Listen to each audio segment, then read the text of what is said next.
¿Te has preguntado cuántas Copas Libertadores tendrían los equipos colombianos si nunca hubieran perdido una final? ¿Cuál sería el equipo que podría alardear de tener más títulos? Acompáñame a revisar un poco de la historia del torneo de clubes más importante del continente y cómo le fue a los equipos nuestros en las finales que disputaron. Este torneo tiene sus orígenes en el año 1960 cuando se jugó la primera edición y enfrentó en la final a Olimpia de Paraguay y Peñarol de Uruguay, siendo este último el primero en levantar el título continental. Pero para ver a un equipo colombiano por primera vez llegar a una final tenemos que viajar 18 años adelante.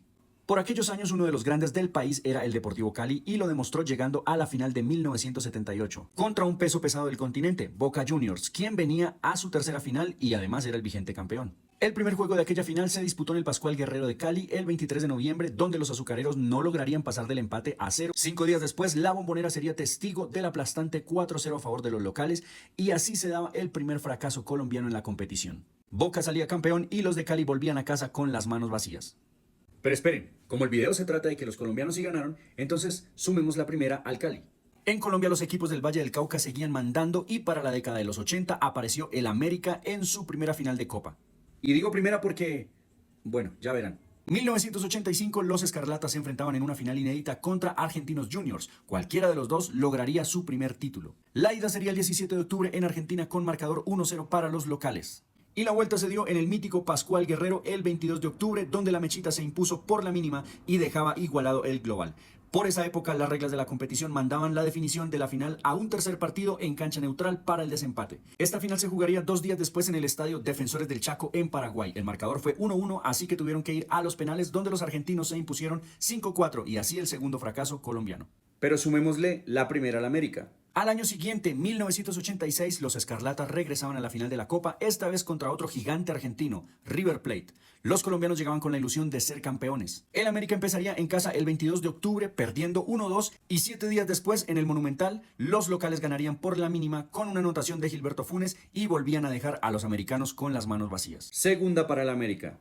Pero si crees que hasta aquí ya fue suficientemente doloroso para el América, déjame contarte que lo volvieron a intentar en el 87. Sí, al año siguiente, esta vez contra Peñarol, el primer campeón. ¿Qué podía salir mal? Por ahí dicen, la tercera es la vencida, ¿no? Pues no.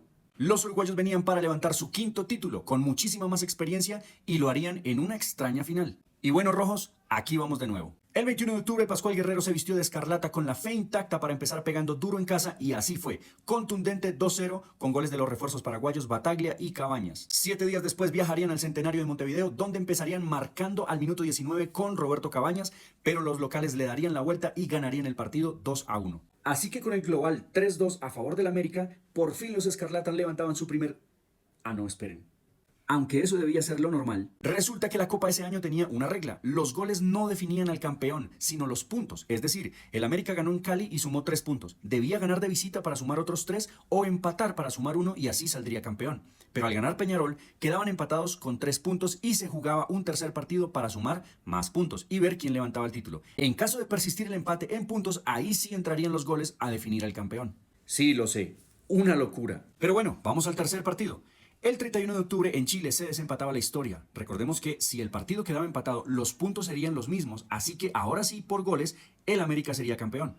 O sea, de no ganar el partido, por lo menos había que empatar, muchachos. Empatar. Y adivinen qué. Se jugaron los 90 reglamentarios, 0-0, se fueron a tiempos extras, minuto 120, o sea, a nada del pitazo final. Peñarol marcó y de manera épica, como de película, terminó saliendo campeón. 0 y van 3. Dejemos descansar al América y vamos a darle la primera alegría al país. Atlético Nacional llegaba como favorito a la final del 89 frente a Olimpia de Paraguay. La primera vez que los verdolagas llegaban a una final continental lo hacían de la mano del profe Maturana y una generación dorada como Andrés Escobar y el Palomo Zuriaga, además de Alexis García, René Higuita y Leonel Álvarez. El 24 de mayo se jugó la ida en el Defensores del Chaco con victoria para los locales 2-0. Y con el historial de fracasos que tenía el fútbol colombiano, todo el mundo daba por liquidada la serie. Pero el 31 de mayo, Atlético Nacional jugó de local en el Campín de Bogotá y con los goles del Palomo Zuriaga y Miño en propia puerta, Atlético Nacional empataba la serie y como atrás habían quedado los desempates a tercer partido, esta vez le tocaba a Nacional directo en los penales. Se patearon 18 penales, 9 para cada uno. 4 colombianos fallaron, 5 visitantes fallaron y todo el peso de años de sufrimiento y fracasos colombianos quedaban en los pies de Leonel. Y él no falló. Nacional se coronó y por fin gritó campeón del continente. Primera para el verde.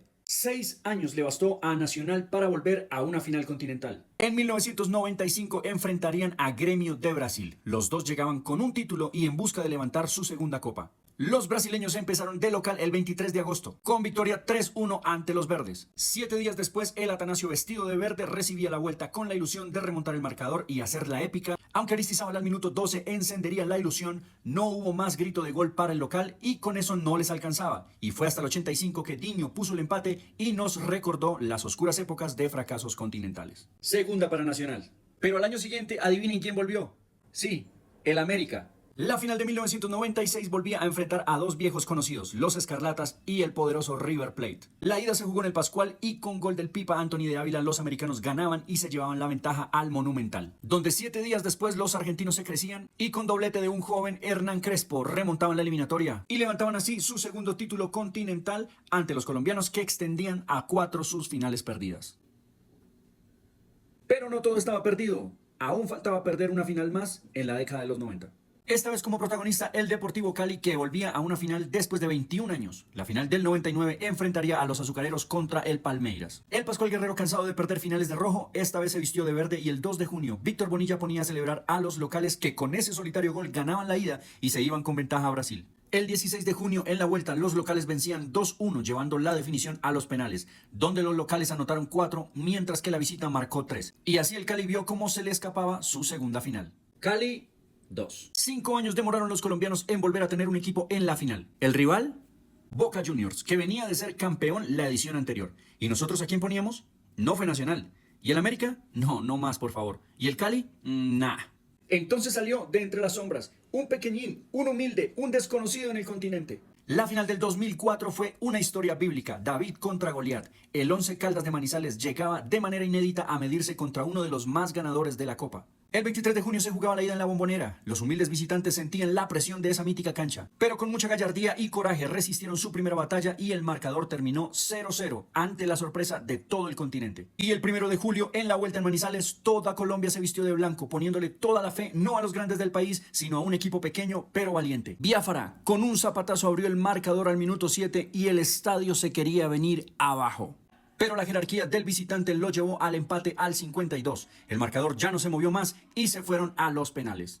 El América y el Deportivo Cali, que habían perdido todas las finales, miraban sorprendidos cómo era que se ganaba una final. Los colombianos patearon 4 penales y marcaron 2. El Quinsoto y Jorge Agudelo, mientras que los argentinos patearon 4 y Henao, con la genkidama de toda Colombia, atajó 2 y vio los otros 2 irse a las nubes. Así se dio uno de los milagros más grandes del fútbol profesional colombiano, pues el modesto Once Caldas entraba en la historia como uno de los consagrados. Fue muy emocionante, la verdad. Y cerramos todas las finales de los equipos colombianos en la Libertadores con el bicampeonato del más grande. Aunque pasaron 21 años para volver a una final, Nacional en 2016 se enfrentaba a Independiente del Valle. El 20 de julio los verdolagas visitaban Ecuador para la final de ida y se traían un empate a 1 con gol de Orlando Berrío al 35. Los locales igualaban hasta el 86 y así quedaba todo abierto para disputarse en Colombia.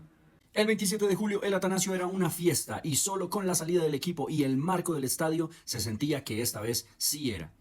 Y no se tardó mucho en explotar de júbilo la hinchada, pues Miguel Ángel Borja al minuto 8 abrió el marcador y con ese solitario gol se definió el partido. Y de esta manera Atlético Nacional, después de 27 años, después de aquel penalti de Leonel Álvarez que nos hacía campeones, volvía a coronarse campeón gracias al gol de Borja y se instalaba en la cima del continente. Cabe mencionar que ese año el ranking oficial de la Federación Internacional de Historia y Estadística del Fútbol ubicó a Nacional como el mejor equipo del mundo por encima del Real Madrid y del Barcelona. Son datos y aunque a algunos no les guste, hay que darlos. En fin, esta sería la tabla de campeones colombianos si ninguno hubiera perdido la final. 1 para Once Caldas, 2 para el Cali, 3 para Nacional y el América sería el más ganador con 4 títulos. Cuéntame en los comentarios, ¿qué te pareció la historia? ¿Recuerdas alguna final? ¿Cuál fue la que más te dolió? ¿Y quién crees que será el próximo equipo colombiano en coronarse campeón?